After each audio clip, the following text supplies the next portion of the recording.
we were talking in the office, and there's been a bit of discussion about this in other states recently, that you used to have your eyesight tested when you initially went for your license, and then every time you went to renew your license as well. That doesn't seem to happen now. I don't know if you're aware or not, but when did that stop? I think it's been a while. I've been an optometrist for over 15 years, and in that time I've renewed my licence at least 3 times, and never once during that period have I actually had to read the letter chart at the Department of Main Roads. So it's certainly been some time. So, consequently, do you think that there might be a lot of drivers on the roads at the moment, driving without glasses when they really do need them, or perhaps not even being aware that they have eyesight issues that might actually encroach on their driving ability? I guess I'd hope not. For the sake of motorists and pedestrians in general, I'd like to think that everyone who needed to wear glasses whilst driving actually did. After all, that's one reason why we prescribe them. We know that glasses don't only provide you clear vision, but they do give you better depth perception, which is quite important for safety on the roads. So I'd probably estimate the percentages would be small, maybe less than 10% would be out there driving without their glasses. But I think in most cases, hopefully, we'd be using our common sense. Indeed. That's always the hope, absolutely. Well, tell me, so what is the requirement from your point of view as an optometrist when you sit someone down and test their eyesight and perhaps recommend glasses or recommend changing or increasing the strength of their prescription? What are your obligations in terms of sort of making it clear when someone definitely should be wearing glasses for driving? Sure. Is it fairly clear in that regard? Yeah. So broadly speaking, a person needs to be able to read what they call the 612 line on a letter chart. So that's basically like being able to read a number plate from a distance of about 20 metres away. It's a letter that's about twice the size as the one on the 2020 line. And I generally make it quite clear to my patients that if they cannot read that line without their glasses, they must wear glasses when they drive. And so I'll state that on their record card, and that becomes a legal document. But then it's still up to the patient at the end of the day to report that to the licence authority.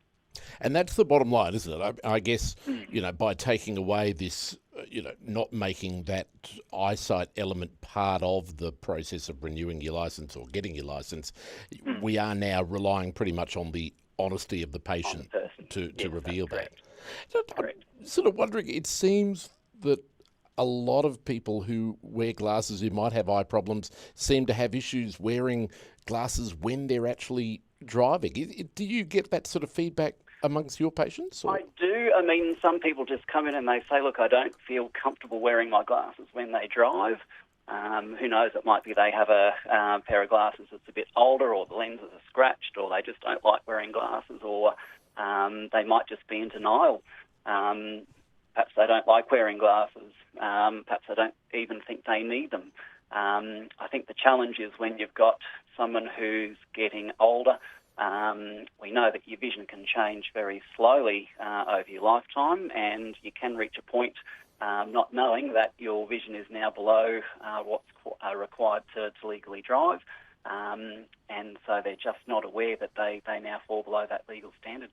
So it's fair to say that, while it might be cut and dried for you in terms of that, criteria that you just mentioned, being able to read the 612 line, but to the patient itself, him or herself, they might think that their eyesight is actually perfectly fine. It might not be obvious that it's impaired enough that they shouldn't drive. I suppose in my experience, for a lot of patients, it really is clear-cut. They've always worn glasses all their life. They just wouldn't think of hopping into a car unless they're wearing their glasses. And they know themselves that if they don't have their glasses on, they're unsafe to drive. As I say, it goes back more to that patient who has always enjoyed quite clear distance vision. And because that change is slow over time, they might still think that they can see perfectly well. But because that change has been happening so slowly, they get to the point where they're no longer within the legal standard. I guess, like a lot of things, it's not necessarily sort of as cut and dried as I guess what we're describing, because I understand that someone could potentially be able to read that line, that 612 line, perfectly well, but still have eyesight problems that could actually impair their driving. What are some of the other That's factors? correct. And look, that's a really good example. I like to illustrate the point by saying you can still have 20/20 vision, yet still be legally blind. I mean, I've had people come in, they can see the bottom line on the letter chart, but here they are with their guide dog. And so we know there's far more to vision than simply being able to read letters on a letter chart. And that's got to do with how well you can see on the edges of your vision or your peripheral vision. So, for example, take somebody with an eye disease called glaucoma, or another one called retinitis pigmentosa, where they either give you tunnel vision or you can have a significant amount of your peripheral vision missing. We know that it's that peripheral vision or that side vision that, if it's missing, will put you at far greater danger of having an accident whilst driving than having vision that's just a little bit blurry. But again, I would imagine, though, that those people would fit into the category of they would be aware, wouldn't they? They wouldn't feel comfortable. Most of the time, yes. Having said that, I have had some patients where they've had glaucoma and they've had one top half of their vision missing or the bottom half of their vision missing in one eye, and they haven't been aware of it, and it's because they've got two eyes and the other eye sort of filling in those gaps. Wow. So you can still have a fairly significant vision problem and be unaware of it. And so I suppose that's why people should be having regular eye examinations. There is a suggestion from an optometrist, I think, down in Tasmania, that perhaps eye tests should be part of the things that police test for when they pull people over for random checks like blood alcohol and drugs and perhaps defects on the car. What are your thoughts on that as an optometrist? Do you agree that would be a good thing? It's a really interesting concept, isn't it? And I suppose time will tell.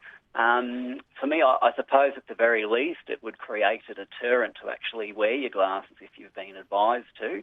I mean, in the same way that you don't drink and drive for fear of being breath tested, if you are one of those people who just flatly refuses to wear your glasses even though you're legally obliged to wear them, this could be the one thing that would change your mind, and hence that would go some way to improving road safety. I mean, it might catch out some of those people who, as they get older, their vision is changing, or it might catch that younger person who thinks they've got really good vision when really they haven't.